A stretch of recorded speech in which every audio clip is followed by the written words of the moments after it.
Welcome to Renegade Files Short Drives number 8, Madman Marcum's Time Machine.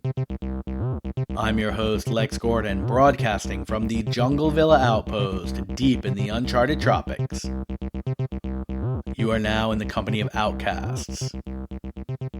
This is number 8 in our summer series of shorter episodes called Short Drives, covering strange stories every Friday this summer. These Short Drives episodes are my presents to you for being a fan. They do not replace the normal hour-long Renegade Files episodes. This is the last Short Drives episode going out on the full broadcast. Doing these has been really fun, so thank you for listening. The last 5 August Short Drives episodes, starting next Friday, will go up as free and publicly available episodes on our Patreon page, so you can listen to them there, whether you're an RFA agent on Patreon or not. And if you are, thank you so much, you make the show work. So once again, we have a crazy story here. The story of Madman Marcum and his time machine. Let's get right into it.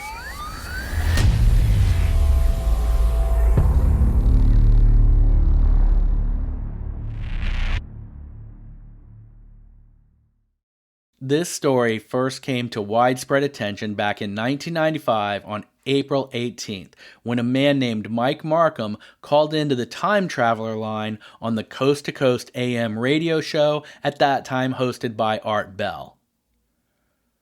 Those of you who have listened to the show for a while know that I love Art Bell. He's one of the reasons I started Renegade Files. Coast to Coast AM is a nightly radio show on AM radio that's syndicated across the country, and it goes from 1 a.m. to 5 a.m. Back in the day, it was hosted by Art Bell, who was outstanding. And nowadays, it still runs, hosted by a guy named George Norrie, who is pretty good, and you kind of feel bad for him because his whole career he's going to be compared to the legendary Art Bell. Art Bell loved time travel, and periodically he would have these shows where people could call in to what he called the time travel line and tell their time travel stories, or ideas, or theories, or things that they had heard or witnessed or whatever. It was really cool.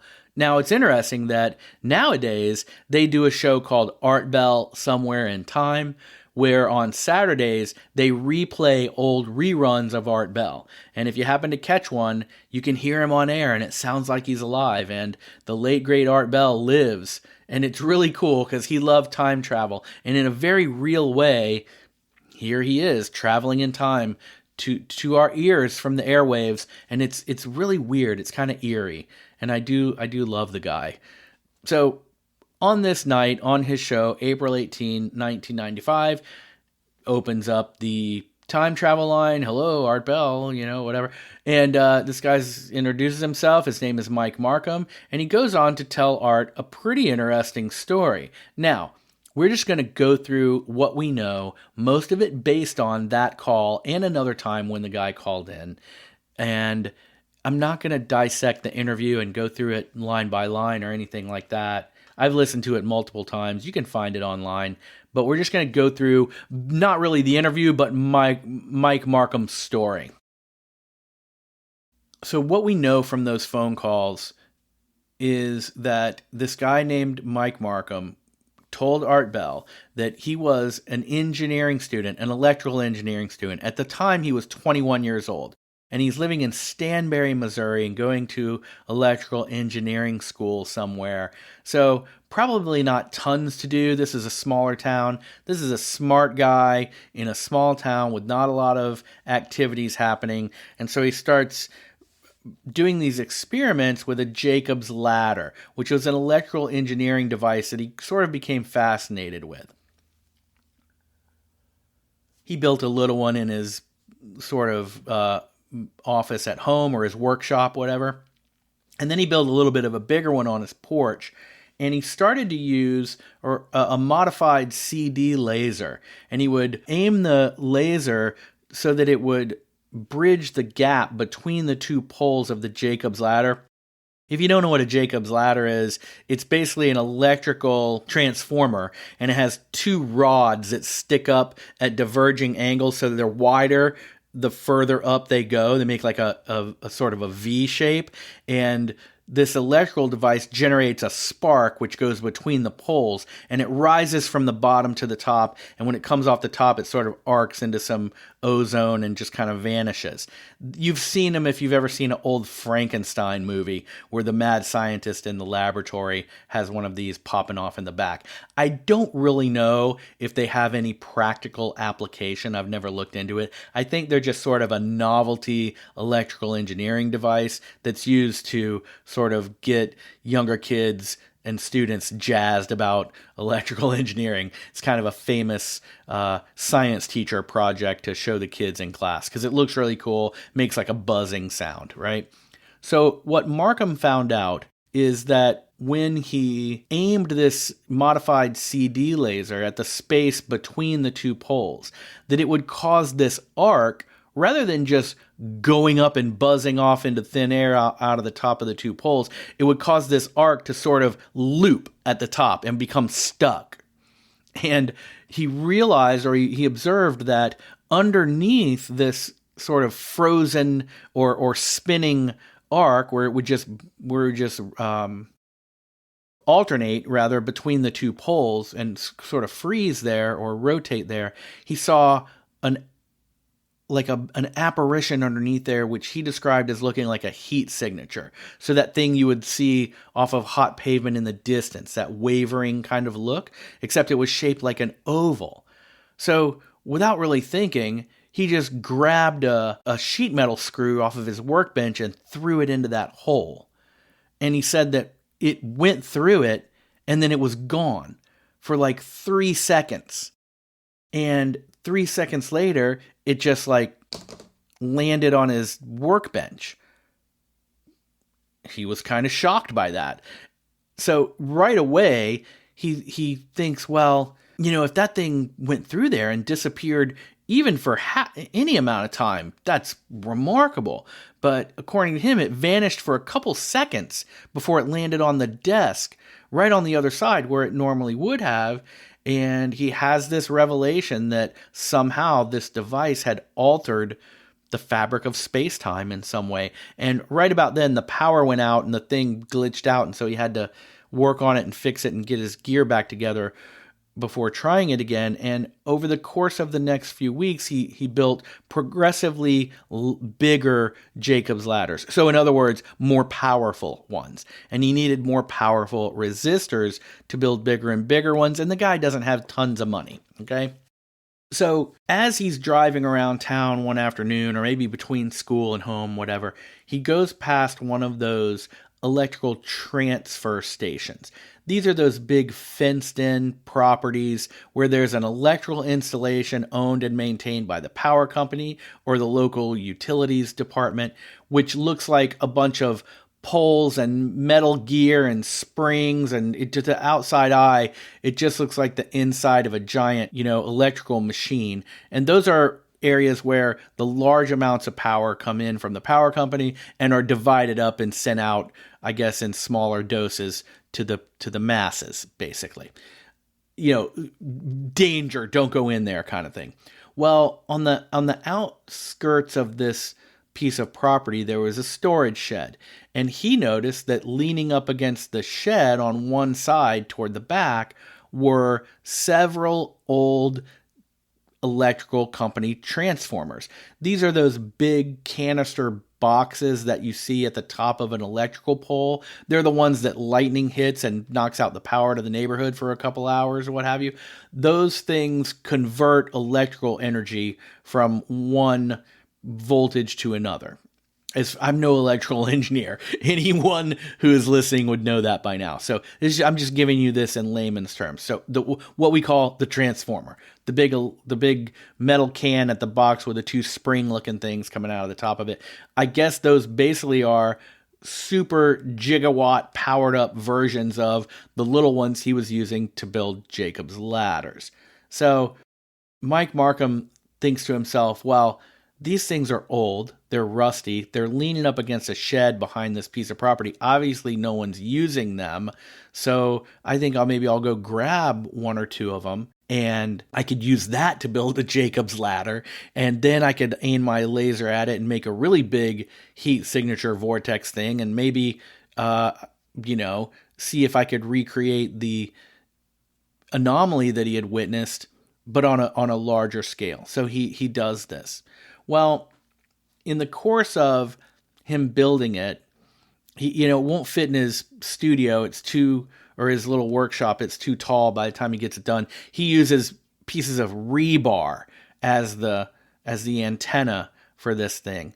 And the only place he can set it up is on his front porch. He doesn't want it to be out in the weather, so he builds it on the front porch.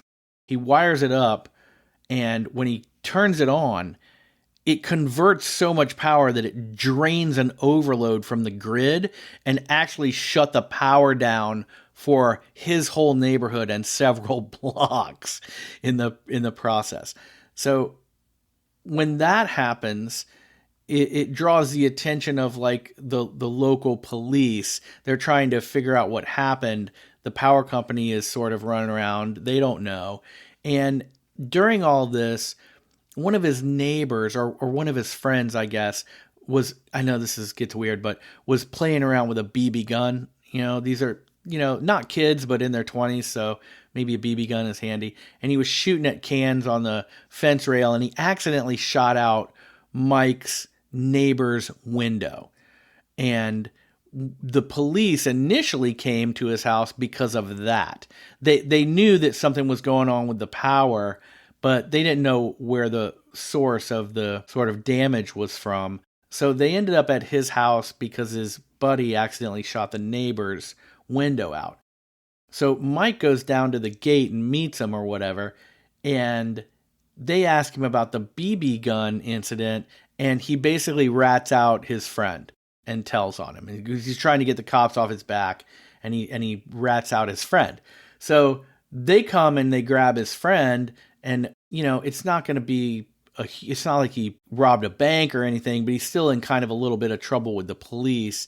They want to know what's going on. They're about as busy as the kids are in Stanberry, Missouri. So they give this guy a hard time. And in the process, that guy, being mad that Mike had ratted him out, flips and tells the cops that Mike had stolen transformers from the transfer station. So Mike Marcum gets arrested. And it's after he goes to jail for a day or two, and he gets out.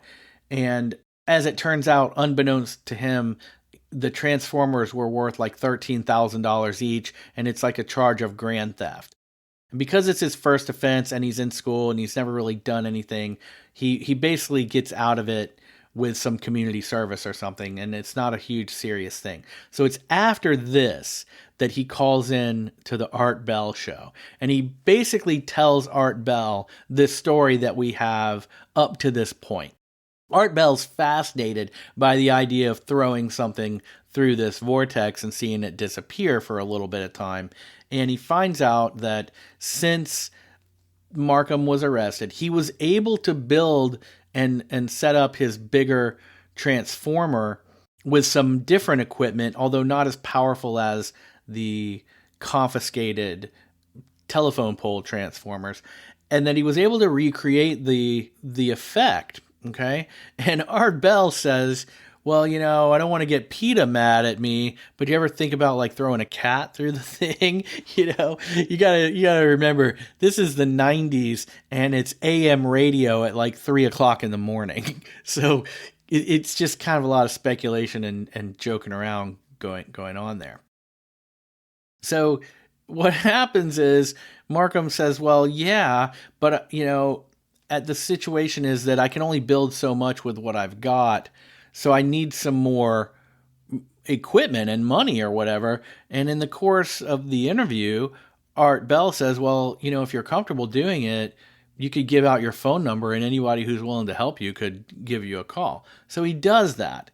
And in the process, I think it was in this first call into the Coast to Coast show where Art Bell gives the guy the nickname Madman Marcum and starts calling him Madman Marcum. And it's just one of those names that stuck. That was Art Bell who came up with that. So during the call, the arresting officer actually called into the show, or during the same show rather, and he tells Art that if Mike does another experiment, he might be in a lot of trouble because he's illegally harvesting more power from the grid than he's allowed to, or something like that. So that sort of didn't go over well with the audience. It just seemed like the guy was sort of calling in to harass this young kid, and it instigated people to reach out and help Madman Marcum. He said his phone rang nonstop for 3 days in a row, and that many listeners gave him ideas and money and parts and equipment. So he takes all of this and he builds a big, fancy, giant Jacob's ladder, and it opens up quite an interesting portal. He says that he's able to create one that's designed to use 3 million watts. Okay, much more powerful than the original. Instead of using a CD laser, he updated that and used some version of like a rotating magnetic field that he said accomplished the same thing. I don't know how, but that was his claim on one of the calls when he talked to Art Bell. He reasoned that the rotating magnetic field was more efficient at balancing the air than the laser. So Art tells him that he wants the guy to notify him whenever he's got it set up and cleared enough where he feels like that Madman Marcum himself could jump into the vortex, because Art wants to document it or whatever. So that's basically the story up to that point. So what he does is he sets up this big one in his garage or wherever it is, and he starts throwing more and more things into it, and they keep disappearing and keep disappearing. It was sometime in 1996 that he appeared on the Art Bell Show for the last time and said he was 30 days away from perfecting his time machine. He said that he had conducted 200 experiments where he had thrown everything from screws and a clock radio and all kinds of inanimate objects through there to have them disappear for a couple seconds, and then they would find them further and further away. Like they threw a guinea pig through there, apparently. It vanished, and then him and his friends would go around and look for it, and they found it like 200 yards away from his garage out in a field. And then they threw, I think, a hammer in there, and it disappeared, and it landed on one of the guy's cars out in the driveway, So these crazy things, he's building it up, and he finally decides that he's going to jump through there. He has to climb up onto a ladder, and all his friends are around. He says the only thing he has is a cell phone. You would think that someone would have videotaped this. They didn't. But they did say and swear it was the truth. Doesn't mean it is. So he climbs up there and he jumps through. So apparently what his friends say is that he climbed up the ladder, the thing was on, and I mean like the literal ladder, not the Jacob's ladder. He climbs up a ladder to be at a height where he can jump down and go through this vortex that this thing is creating. So he climbs up there and he jumps through. Okay, he vanishes. They go outside and look for him, just like they looked for and found the hammer and the clock radio and the guinea pig and whatever else they threw in through there. Oh, I think he threw a goat through there, according to him. So anyway, his friends go out and they look all around. They can't find him. They get in their cars. They drive up and down the road. They still can't find him. No one can find him for 2 years. He vanishes. Totally gone. During that time, speculation runs wild. One person who called into the Art Bell Show found a story about police in 1930 on a beach in California who found a man in a culvert pipe on the beach that was crushed to death somehow, and he was dressed in modern clothes with unusual material, and he had some device with him that, according to the description, sort of matches the the description of a cell phone. And this person calling in was speculating that maybe that was Madman Marcum and he had jumped back to 1930. That was a case that remained unsolved, and it still is. So that was one idea. There's some other ideas that sort of floated around about what was going on.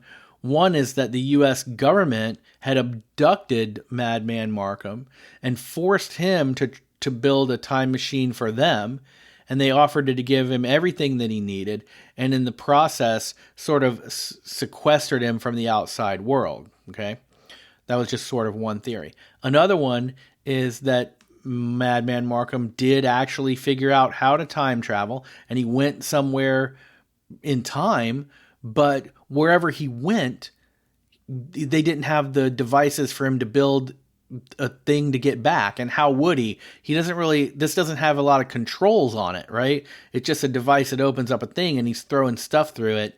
It's sort of a willy-nilly time travel experiment, if there ever was one, allegedly. Okay, so another idea is that he died when he went through there. Maybe the guinea pig lived, but he didn't, kind of thing. I don't know. That's just another theory. Another one is that the U.S. government got rid of him because he had discovered something he wasn't supposed to.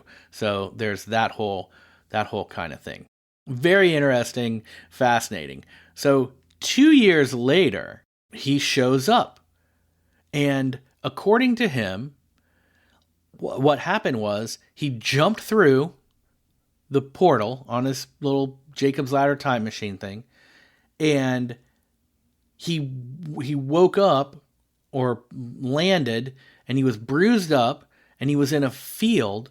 It was raining, and it was like a farmer's field, and he's wet from the rain, and he's still got his cell phone, and he's got some sore muscles and stuff, and he stands up and looks around, and his phone doesn't work, and he walks back, he finds a road, he comes back, and he finds, his house. His friends are long gone, no one else is around, and he realizes when he finds a newspaper or something that it's 2 years later.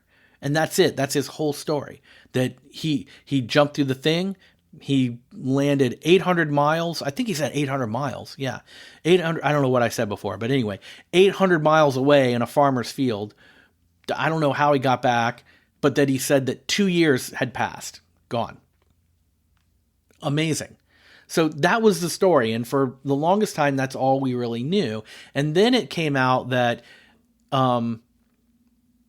someone did know who he was and where he had been. And it turns out that his girlfriend ratted him out, and she said that they were in Hawaii for 2 years. Now, I don't know what's more of a preposterous story, that Madman Marcum invented a time machine and jumped through time to go 2 years into the future and land in the rain in a farmer's field, or that the guy had a girlfriend and could afford to go to Hawaii for 2 years.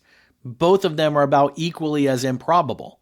I'm really not sure what the truth is, and I don't think anyone is. This is one of those things that has become a mystery. It's an internet mystery to this day.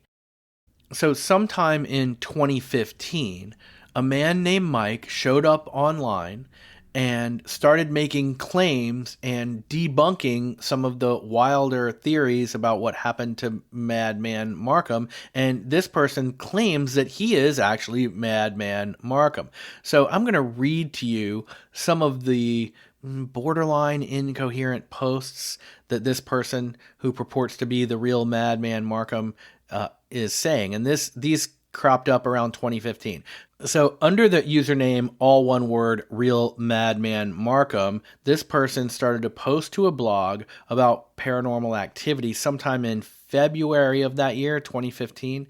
What he said was, quote, "Rumors are blazing that I am dead, not well, and had time traveled to 1930 where I died on a beach in a tube. Whoever posted those pictures of a redhead, that is also not me. It was some school kid with my name that someone long ago attributed to me. Whatever was found in the 1930s was not me, and I have read that was debunked but can't find the article." Okay, so that's the end of that one. Then someone asked if he had a new time machine in the works The real Madman Marcum replied, "Yes, but it is stalled at the moment until I can get some inverters." And he goes on to say, "I have some 24-volt panels in my bus for a project. They got a little ratty from sitting outside for a bit." So that's all that we have from this person who says that he's the real Madman Marcum. And other people have asked him to prove it, and he's not been able to so far. So that just sort of adds to the mystery. It's a small thread. Not sure if it's conclusive. It doesn't seem like it to me. It just seems like more of a mystery. So what do you think? Do you think that Madman Marcum built an actual time machine and traveled 2 years into the future and landed in a field? Or is it all just wild speculation and a fun story by a crazy dude who liked to call in to AM radio in the middle of the night, who was really an engineering student with a wild imagination?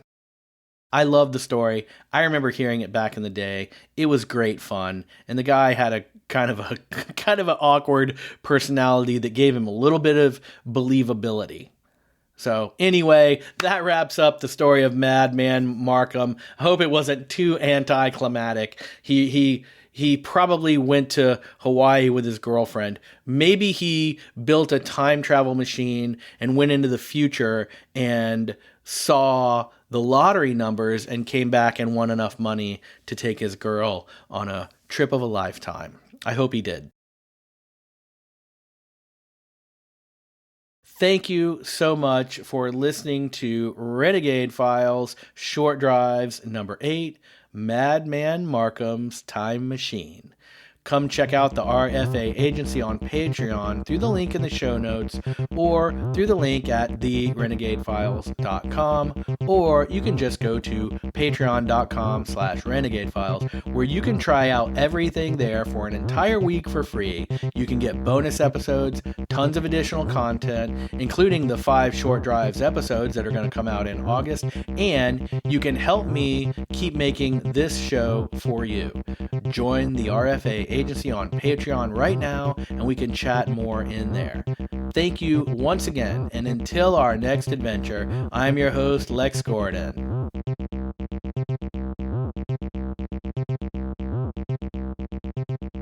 Stay wild, prepper child.